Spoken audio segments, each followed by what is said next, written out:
Hello and good evening, everybody, and good morning to those in Canada. I think it's 9 a.m. in Vancouver, if I'm not mistaken.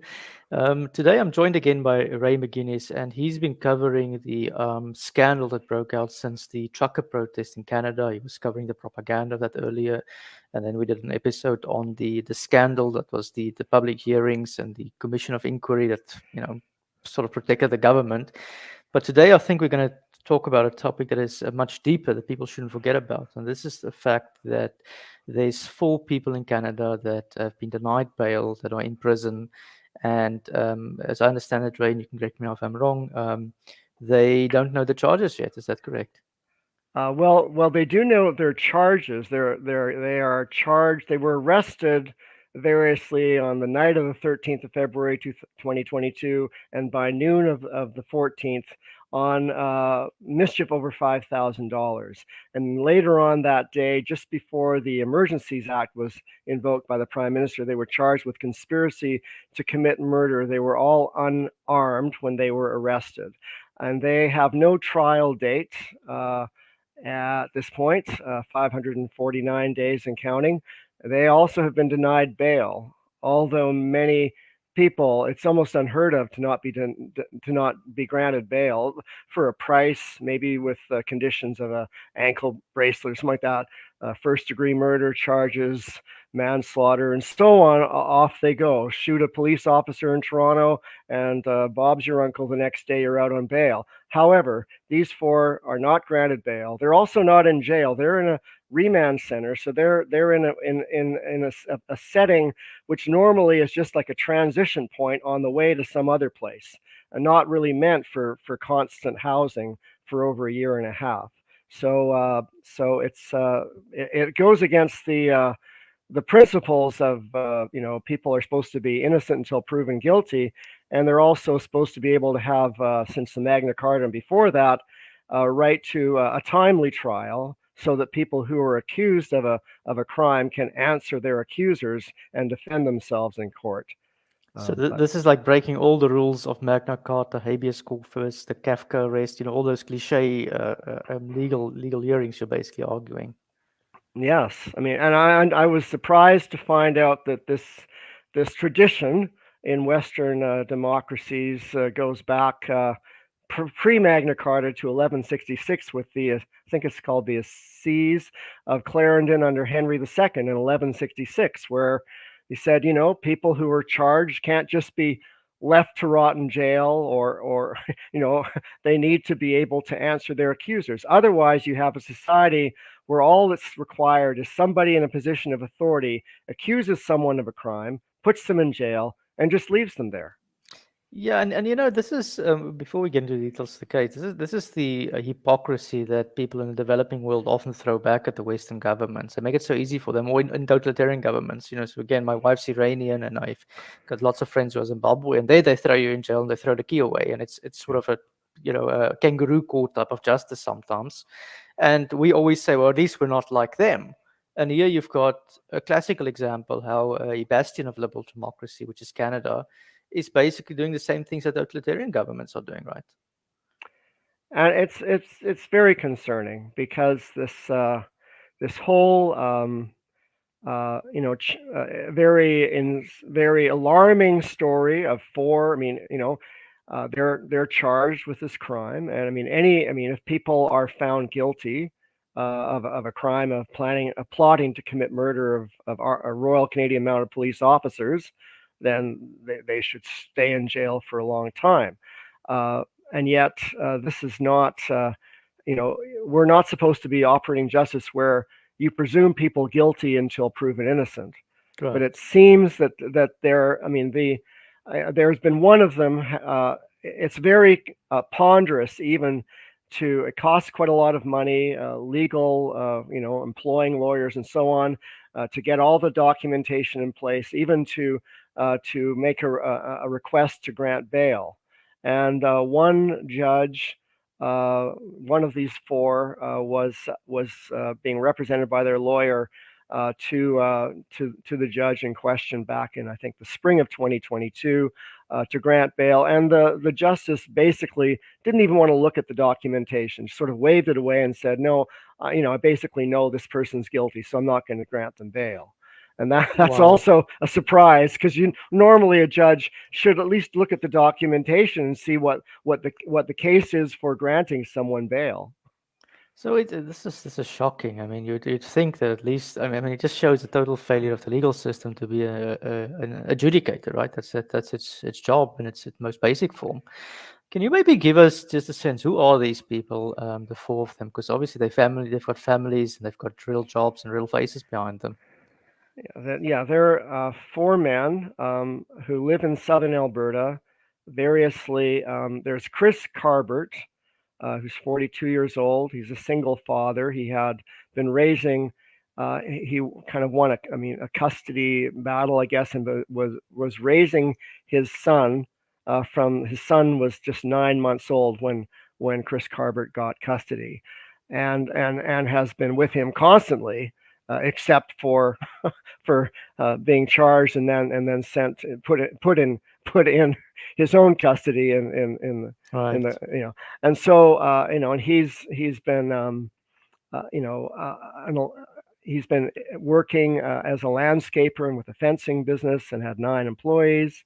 And then you have he had a high school chum named Chris Lysek, who's an electrician. So the two of them knew each other before they arrived in the small border town of Coutts, Montana. Coutts, Alberta, across from Sweetgrass, Montana. And then you have 2 other people. Jerry Morin, who's 41 years old. He's a lineman, so he fixes telephone lines all over the place. And then Tony Oleanic, who has a gravel truck and is self-employed, and helped with a cleanup after a huge flood in the town of High River, Alberta, to the west of where Coutts is. So I mean, they all have jobs. Between the 4 of them, 3 of them are fathers. So they have 7 children. They're all known in the community. One of them, Chris Carbert, was reported in the press to have been arrested for assaulting a police assault.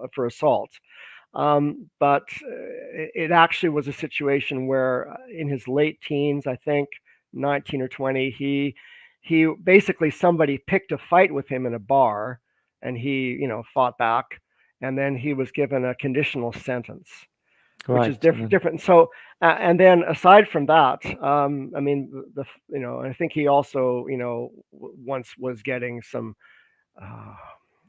ecstasy for somebody, in his late teens, made a Right. So mistake, I got mean, caught. that is Yeah, not something that would have been. I mean, that's something many of my friends would have gotten up to easily, and they probably got yeah, away with it. So it's yeah, nothing. It's nothing that just. I mean, nothing would justify this, even if they were criminals, right? yeah, yeah. So can you maybe just give a sort of just a quick Reader's Digest version of how these 4 men got into trouble again?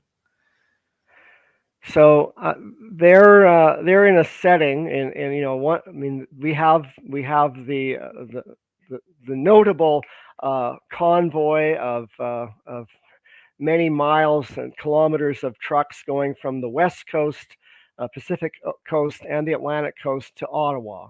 And while that was rolling along, and once people got to Ottawa, other supportive groups got together in near the Vancouver, Washington state border, near on a little border town called Emerson in Manitoba, near Minnesota, and a couple of places, Windsor, Detroit, Ambassador Bridge, and a few other places in Ontario, and then there was Coutts in Alberta, and so there were people who just spontaneously, mostly it was a farmer protest, not so much a trucker protest, although some of the farmers, there were some trucks there too, but there was as many farm machinery vehicles as there were trucks in Coutts.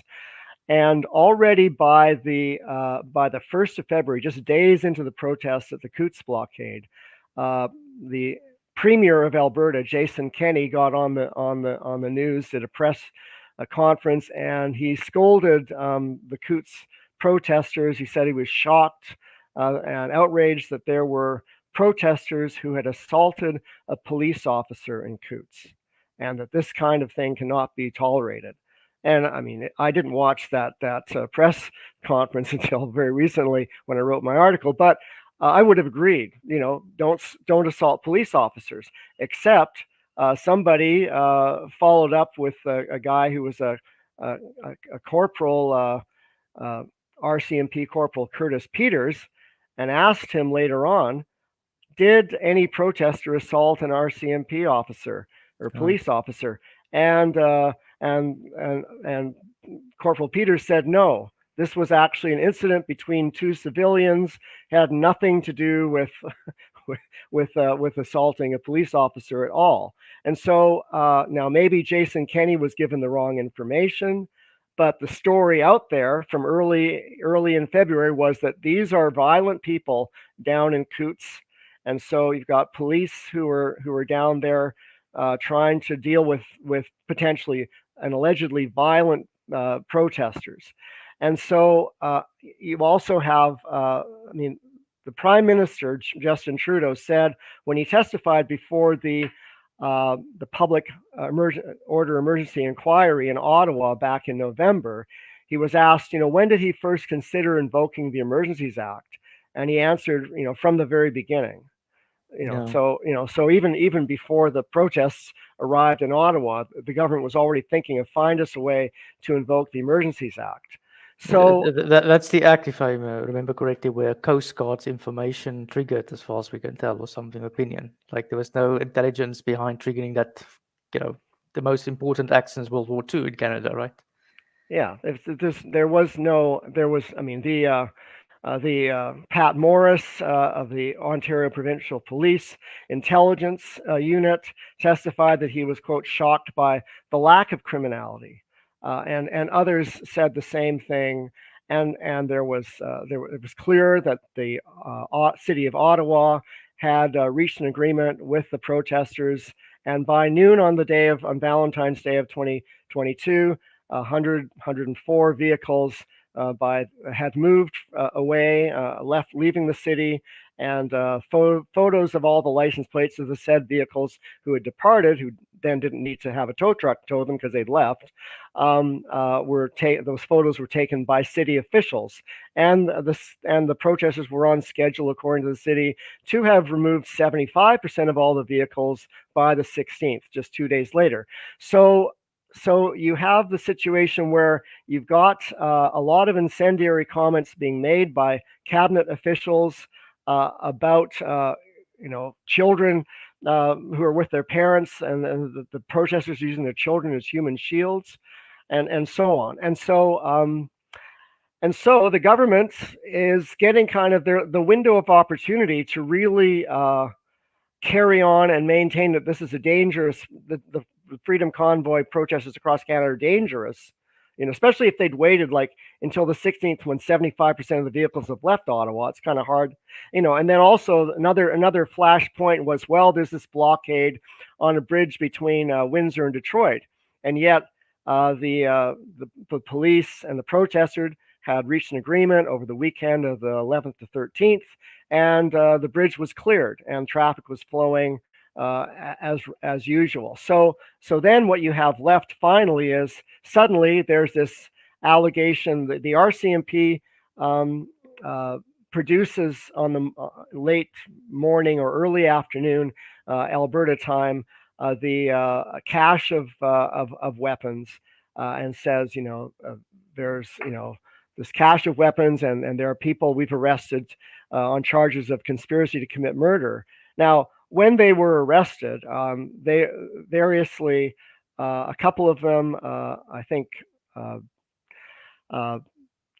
Tony Oleanic and Chris Lysak were arrested, between 9 and 10 or 10:30 on the night of the 13th, unarmed. And then, Chris Carbert knew about this. Purportedly, the government says these four are involved in a plot to overthrow the government and to start this off by shooting police officers in Coutts. So Chris Carbert, if he was indeed a domestic terrorist, as being alleged, decides not to sort of try and do something nefarious. He decides to go to bed, and then Wow. and is finally he's apprehended. Sometime after midnight, the wee small hours of the morning of the 14th February. Meanwhile, Jerry Morin has gone back to Calgary and is kind of working around doing his job on the 14th, and he's arrested at noon. Again, not the kind of behavior you would expect if somebody was, ideologically driven to overthrow the government, and their buddies had been arrested. That were all part of this plot. I want to add. I want to, yeah, I just want to ask something that disturbs me here. You mentioned the word domestic terrorism. Now, South Africa and the UK, I think, were the first countries to have a war on terror, domestic terror. Yeah. Okay, and it became obviously the notorious apartheid government who imprisoned eventually Nelson Mandela as a terrorist. Does Canada have a law that authorizes the government to clamp down on domestic terrorists, assuming they are? Well, there are laws regarding just intruding on on funding of terrorism. If you designate somebody as a domestic terrorist, then I think that there are a number of hoops that don't have to be jumped through in terms of for the authorities to double down if there's like an imminent, like someone's trying to shoot the prime minister or something. They'll be able to bypass a number of the protocols you would normally do. But I mean, assuming you need to have some level of criteria, and I mean, last time we sort of spoke a little bit about this, we said the criteria was not even meant for an emergency. Now I'm looking at the question: did they even meet the criteria as alleged terrorists or something of the sort? I mean, how were they evaluated as terrorists? Well, that will be interesting to see what the Crown prosecutors put forward as the case to show that they are indeed were plotting. I want to add that under when the Deputy Prime Minister and Finance Minister Chrystia Freeland was testifying before the commission in Ottawa on November 24th, 2022, there was a notes from her notebook that were put up on a screen. Now, this didn't all go into the transcript, but what she writes in the note is she's writing to someone called Dave or David, and she's writing, we need to sort of change our playbook. You need to designate these people as domestic terrorists. Wow. Now she was asked under oath, who was the Dave? What is the surname of Dave who you were wanting to urge to designate these people as domestic terrorists, maybe Freedom Convoy protesters in general or people in Coutts. And she couldn't remember the surname of the Dave in question. It was hard for her to recall. Perhaps she knows many people named Dave, and also knows many people named Dave who would be in positions of authority that could do something around designating domestic terrorists in Canada. But anyway, no, she said it was not. She did not. She said that she did not meet with David Vigneault, the head of the Canadian Security Intelligence Service, CSIS. You'd think it'd be that Dave, He could be that Dave, and although she protests that she did not meet with him, that would not mean that she wouldn't have been taking notes in a notebook and could have had a phone call with him. Because I want to say, I mean, she's a slippery person. She had a earlier. So was this under oath that she was technical? I don't know if it's lying. This is under oath, and I want to say that earlier this year she bragged or boasted that she does not drive a car. And that, of course, gave many Canadians the impression that she walks all the time. She's got a very small carbon footprint. But then it turned out that there were a month's worth of invoices from her chauffeur. that the government had to pay Of for. course, So, she does. so She it's doesn't true. drive. Yeah. It's true. She doesn't own a car and she walks, but she also gets in the back seat of a limousine and then pays a chauffeur through taxpayers' dollars to drive her hither and yon all around. And So she didn't meet with Dave, but she could have talked to Dave. Is that what she you're could have basically? talked to Dave. Yeah, and so it's clear that there's a keen interest on the part of senior government officials to designate people as terrorists because they want to invoke the Emergencies Act. And the Emergencies Act has four criteria from the 1988 legislation, which is to that there must be espionage, foreign interference, sabotage, uh, serious acts of violence, and plot to overthrow the government. Now, Right. and when the CSIS director David Vigna was testifying, he said, plot to overthrow the government. He said it was so, there was just nothing there to even look at. It was nothing, a nothing burger. And the same with espionage, foreign interference, sabotage. Uh, when the prime minister, uh, uh, national security advisor Jody Thomas was asked about the critical additional criteria, acts of serious violence that are unfolding, she changed out the word serious to continual violence, and she did not refer to people who were armed to storm parliament buildings. She pointed to there was honking of horns. There were there Right. was there were these there were engines running in the streets of I mean, and there But are you see, this is the thing. They changed the definition to the point where violence, in my view, is somebody's hitting me, right? That seems to be at least there's physical contact. I mean, that's sort of in my head. If you say somebody is violent, this is aggressive, he's threatening me at best, something like that. And here we are, expanding into cars being hocked and children playing in jumping castles, if I remember correctly. Yes, I mean the children were in bouncy castles. They were playing with large Lego. They were playing hockey. They were dancing with their parents, the hokey pokey and the Macarena. Threatening And behavior. I mean there, and I want to say I learned. I mean there were thousands of children, especially on the weekend, in strollers and older than that, walking around with their parents. It was not by on a daily basis. The police were assessing the situation. At no point did they think that they needed to declare the protest a riot. They never had to invoke the Riot Act or say you have to clear this area within the next half an hour or else we're going to start arresting you, because there was nothing going on that mandated that response. There And, was no, yeah. has your government in Canada at least come to some admission or at least a statement that maybe they overreacted, that they got this wrong? Or are they still keeping to the same old debunked narrative?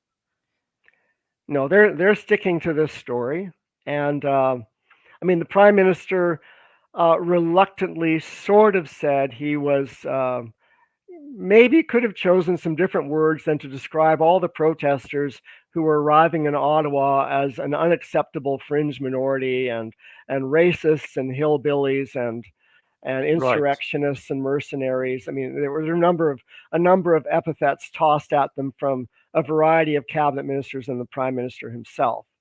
And the prime minister and the government's position and municipal, and provincially as well, was to not talk to the protesters, although it's been the tradition throughout since the founding of Canada that whenever there are protesters uh, anywhere, even Mm. in the Great Depression in the 1930s, protesters came from the west, from Regina to Ottawa. And although Prime Minister R.B. Bennett didn't like the protesters, he sat down with them, with 8 of their leaders, and they had Yeah, a well, what I rancorous remember from discussion. political science about Canada is that Canada has had an elite historically who tried to reform before there were protests in a certain way. They preempted the worst and the extremists, and they sort of Yeah, changed the system to dumb down. That was always what Canadian democracy, what people appreciated about Canada. yeah. And I think this was one of the first time that with Trudeau he used. Let's say he used the same threatening, violent language that you see on the African continent when there's grievances. And I think this is part of the problem. And you're basically saying, if I understand you correctly, is that you cannot understand this, obvious injustice for people being held, 500 days, and we don't even know why they're being held anymore. You cannot understand it without understanding that response of the government, right? Well, I mean, this particular the arrests of these four and the charges against them are part of an essential justification for invoking the Emergencies Act. And if these four go free, I mean, if they're acquitted, then that will cause a problem for it may or may not cause a problem for the government, because the mainstream media in Canada has not been covering this story. I mean, there have been recent pre-trial motions with lots of with bombshells happening, and you have really nobody in the mainstream media. You have two really independent journalists, one there for the week and one there for a day and a bit, and so really the media has gone AWOL in terms of covering this story. They basically jumped on the bandwagon and described these people as crazy domestic terrorists who want to overthrow the government and shoot police officers, which Canadians and I would agree is a terrible thing to do. But it's easy to make an allegation, and it seems that too many people in my country now are happy for politicians to simply get on their high horse and make accusations and walk away, and then leave these four in jail, and not to really care about the story at all. So. Yeah. And you, I mean, the first article you wrote about this was on the propaganda that the Canadian government goes in, and the reaction you're describing now by the public, I mean, you would agree with me, I guess, that this is due to the government intentionally using propaganda at the time. Yes, I mean, it's if you make a case before the press as a prime minister, or Marco Mendocino as public safety minister, or others, that you have these dangerous people, and you say, look at this photo of this cache of weapons with the RCMP cruiser behind it. And most people in Canada live in an urban setting and maybe don't even own a gun. I don't own a gun. And so I'll look at it, and then I'll try and make meaning of what that must mean. I won't notice that there's bear spray on the table, or that uh, almost every single gun or weapon on the table is something that a person could get a license to own, or that almost all of the guns on the table are actually hunting rifles.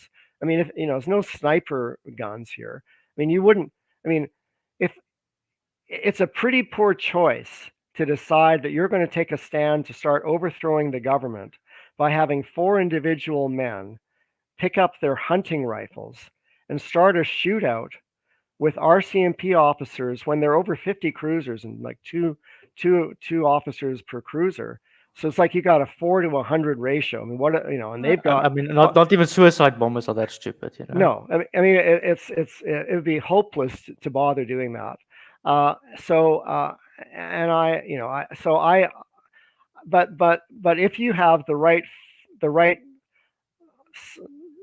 psychological operation and show that people in this environment, after weeks of stoking fear and apprehension about who these protesters were, mercenaries and everything, this sort of just adds to the cherry on top for people feeling once again anxious, vulnerable, frightened, and a majority of Canadians said, lock them up, throw away the key. They must, people in a nanosecond assume that they must be guilty, and now they're off to having their their happy hour. Wow. On to get back to these four men, what do you think is the most important thing that the public should do, and how can we help? I guess. I mean, I know I sit in a different country, but at least create awareness, things of that sort. Well, there is a Facebook page called Alberta Political Prisoners, and people could visit that page to see what the latest information is. If anybody wants to write any of these four men. The addresses are provided on that Facebook page, and I think that like you want to keep their spirits up because here they are in unusually long detention, and they've been offered plea deals, I understand, and have refused. They maintain their. I mean, that's ridiculous as well. Plead to what? They're not guilty. I mean, or at Yes. least I mean, proven guilty, right? I mean, shouldn't their trial be coming up already? I mean, this is just ridiculous. Well, there is something called the Jordan Act, which I think after 30 months, it can then be argued that a trial date is, excuse me, has lingered too long, and then maybe they could just go free and the whole case is thrown out. But they want to have their day in court because if they don't have a day in court, if it happens that it goes 30, 35 months and then they finally get let go because the judge says it's been too long, then they're not convicted, but they're not acquitted. They're just simply were charged, and then the charges were dropped because of this circumstance of taking too long to go to trial. Well, then you have the possibility that what will happen for these four is not that people will say, oh well, they weren't guilty. You can have people writing op-eds and columns in the papers and on the TV stations shaking their heads about, isn't it terrible about Canadian justice and how we can't get people who are certainly guilty of terrible crimes to trial to convict them.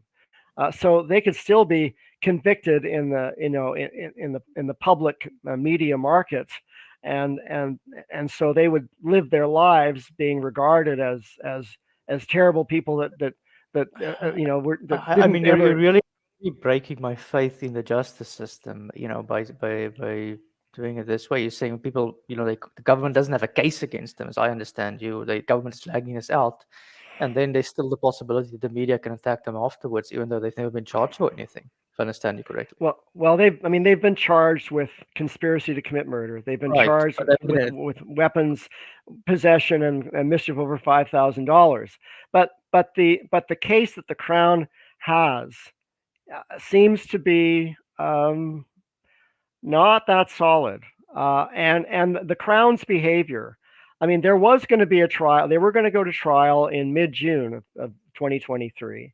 And then just before that happened, the Crown dropped on the defense over 3,000 or more pages of documents, which you wouldn't want to do if you felt you had a solid case to go to trial, because then the defense has to ask for a delay, goes through all kinds of documents, finds what's called inadvertent disclosure of information regarding testimony of some RCMP officers that may be, if I'm correct, exculpatory evidence that perhaps these men are innocent and not guilty.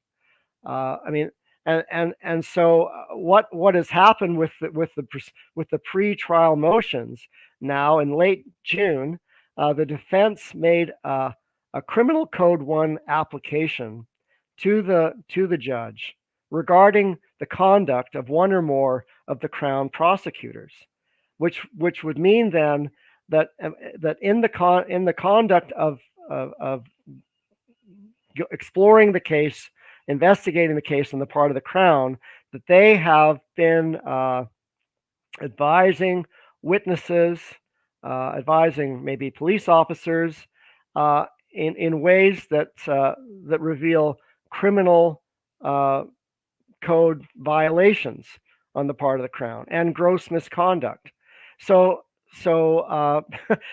there's there's a lot that's so now you have one or more Crown prosecutors who may end up in the course of this or in the course of some other trial down the road being defendants to defend charges of crime fraud and gross misconduct.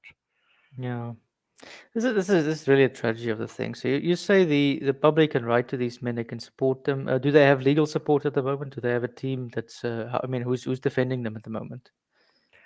They each have their own unique legal assistance. Two of them have legal aid because they can only afford legal aid.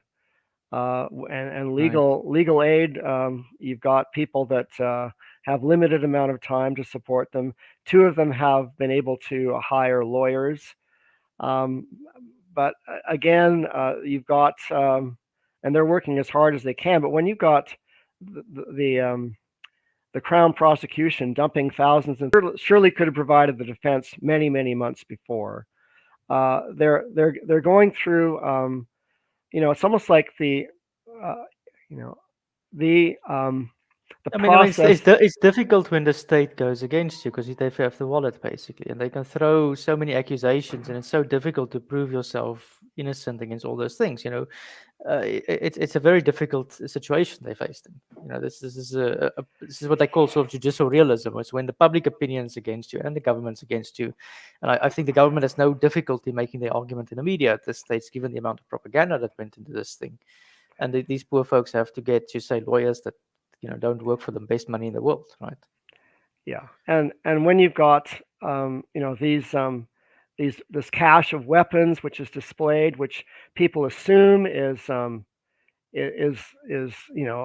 kind of a slam dunk of being able to point and say, see, they must be guilty, but yet you've got the whole way that these weapons were, like, they were taken from someplace, brought, some of them brought into a woman named Joanne Person's home, and then taken somewhere else to put in this display. It's alleged by public statements by the RCMP on the 14th, and a few days later, in mid-February of 2022, that there were other unknown persons who were directing the four from somewhere else. Now, there's a police, Toronto police detective and sergeant named Donald Best, who looked at all of this. He's retired now, and he said, if you believe that there are other persons who are involved that we don't yet know, you would take care of these weapons. But what they've done is they didn't bag the weapons, they didn't do fingerprinting or DNA. They just sort of put them up on a display on a table in a precarious way. Whereas if somebody just accidentally bumped the table, you could have a whole bunch of guns fall to the floor. It's not the whole display of those. So you would argue the link between these cache of weapons and them is very poor at the moment. I mean, there's no fingerprint, there's no evidence. They have even DNA evidence. I mean, I don't even know how it works exactly, but you would make the argument based on what you know at the moment. It seems like it's set up basically. It seems from listening to this former sergeant and detective, that the whole manner of the sloppiness of handling these weapons. Even if any of these weapons, almost all which could be obtained legally through a gun license, if any of them do happen to be connected to any of these four, that none of them, in the way that they've been sloppily handled, could even be entered as evidence in the trial. So it's again, the whole thing is not being conducted in a way that you would want to conduct it. Compared to there was a shooter, a guy who shot multiple, I think dozens of people in Nova Scotia a few years ago. In that case, the RCMP took many months before they would even show the press a single weapon. That's because they were trying to maintain the safety of the evidence. But here you have, all of a sudden, within hours of the final arrest, up goes this big display where people can read into it what they want. Wow. Okay, that's shocking as well. Is there any other detail you want to add to us that you think is important to highlight about this case? Well, I mean, on the 28th of July, after my article was published, during the pretrial motions, the RCMP Chief Superintendent Kevin Kunetsky said that the RCMP had also been looking at who might have been behind this plot, and they were thinking that maybe it was the Netherlands Reformed Church in the city of Fort Macleod, Alberta, which when that came out, I'm sure that all the people on the board of that congregation were quite surprised that the RCMP thought that there would be that maybe their congregation, I don't know how many people on the board would have put their hands up and said, yes, let's overthrow the government, and some others said, no, let's pray about it. Did the church take a formal position against the trucker mandate? I mean, I'm trying to figure out what the link would be. Well, I mean, as I understand it, there were more people in the congregation that were actually against the protests than were for it. But nonetheless, there you go. It seems that the RCMP. You've also got undercover RCMP officers who are sidling up to these four men and starting conversations like posing themselves as gun enthusiasts. Like how many weapons do you think are just in this area? Perhaps would be a question, and then maybe someone says hundreds or thousands, and then they'll take that soundbite. They didn't record it; they just asked the questions, and then claim that somebody said something, and then make that try and frame a case against them. I mean, also these women were, I understand, very young, very sexy and attractive, perhaps flirtatious. And presented themselves as far right, maybe pro-Trump supporters, perhaps, although they're in Canada.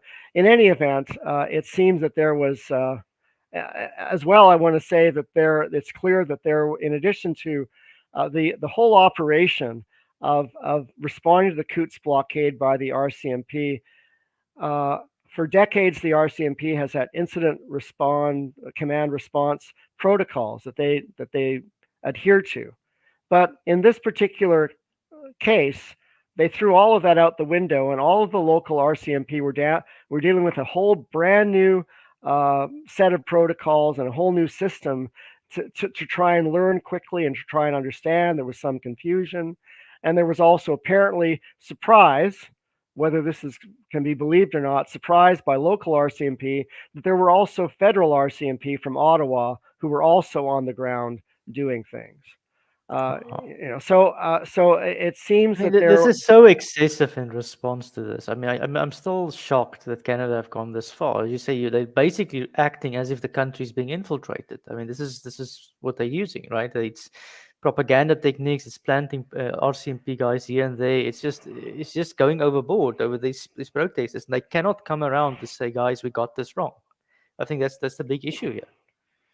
The mayor of Coutts, Jimmy Willett, testified at the Public Order Emergency Commission in Ottawa back in the fall, and he was talking to people in the press, I think CTV, kind of in not to the press, but in text messages or emails saying all the protesters in general in Coutts days before these four were arrested were domestic terrorists, quote unquote, and he also said that his wife had seen a hockey bag that she was certain contained guns and weapons, which is a really strange thing to think. I mean, if I looked at a hockey bag from some distance, I'd be hard pressed to be able to distinguish whether or not there were hockey sticks in the bag or if there were guns. It's hard to know that.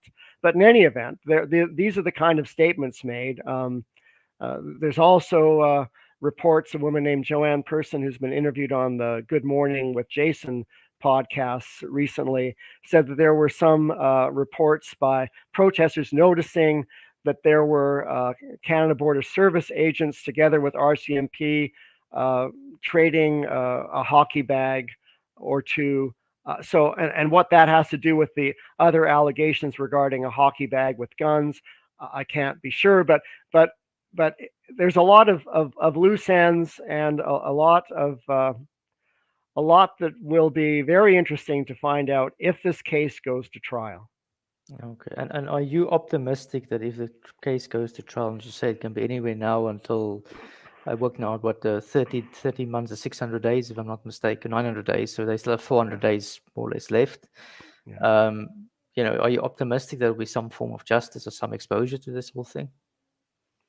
Well, I think it's getting more attention, and I think Right. that they're on the edges of the alternative press. There's one story out in Newsweek in the USA, a short editorial.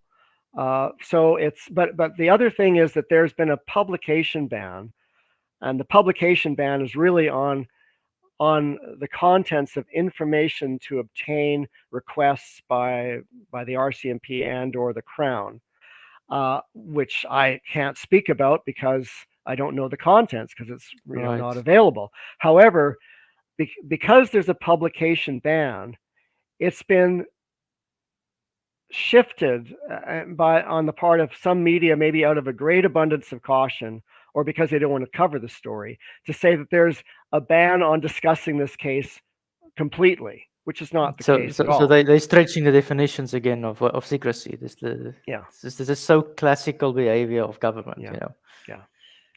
So I mean, but I think that there is more coverage that's happening, more coverage happening internationally than in Canada itself, and I think that and the more attention to social media. So I think that I mean, I would think that there's the defense will have a good case for acquittal. I mean, and then again, I mean, no one can know if there's something that the Crown prosecution has that's a trump card of some sort.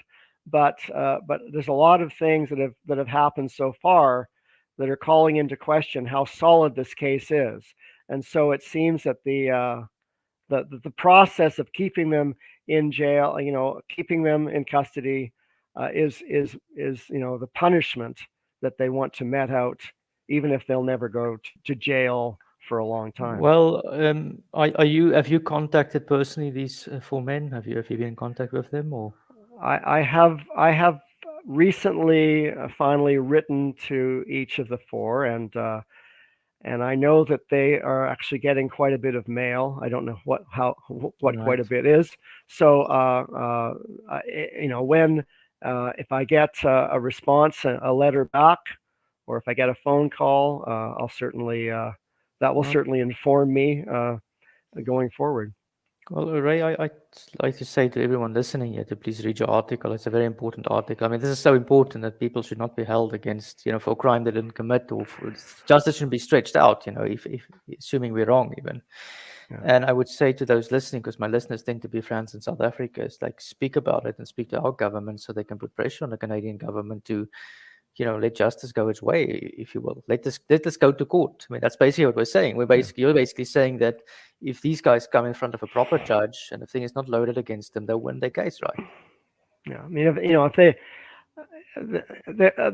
they should be able to be granted bail, and I mean, they are not flight risks, but you can put them in an ankle bracelet, and the authorities have a way of monitoring anybody who is out on bail, regardless of how serious the charges are. So these men want to see their children, and so I think are they allowed access to their children at the moment?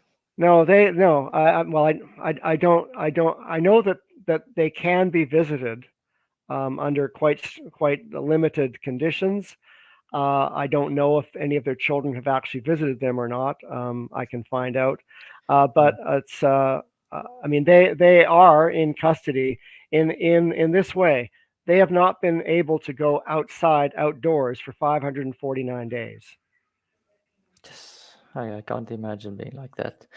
Well, I would say just because we're running in Indian time to people listening here, just again speak about this case, try and create awareness of it, share to your friends. I don't know how to get the word out, and then to those in Canada in particular. I mean, if you're in a position of influence or authority, try and get your government to say, look, say to your representatives, this is not on, right?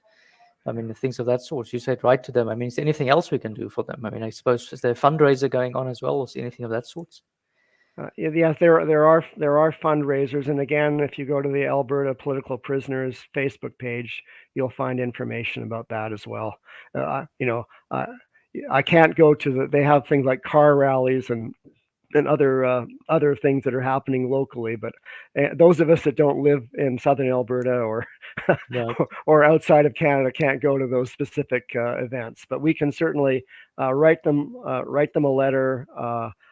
You can let people in your own governments know. Write to the Canadian embassy or whatever, and raise the question of trying to restore kind of a post Magna Carta Canada, so that Right. so that I mean, if and I gather that there are dozens of other people who are being held in in detention in Canada who are also in this position, Right. and I don't know the whole extent of it, but I can say that that whatever people think about this case and whether they think that they're guilty or innocent, they should go to trial. And also, if they don't go to trial in a timely manner and they end up going over 30 months, we do not want this to become part of a building precedent where it becomes more and more the norm, where people are simply arrested in Canada, charged of serious crimes, and then never get to go to jail.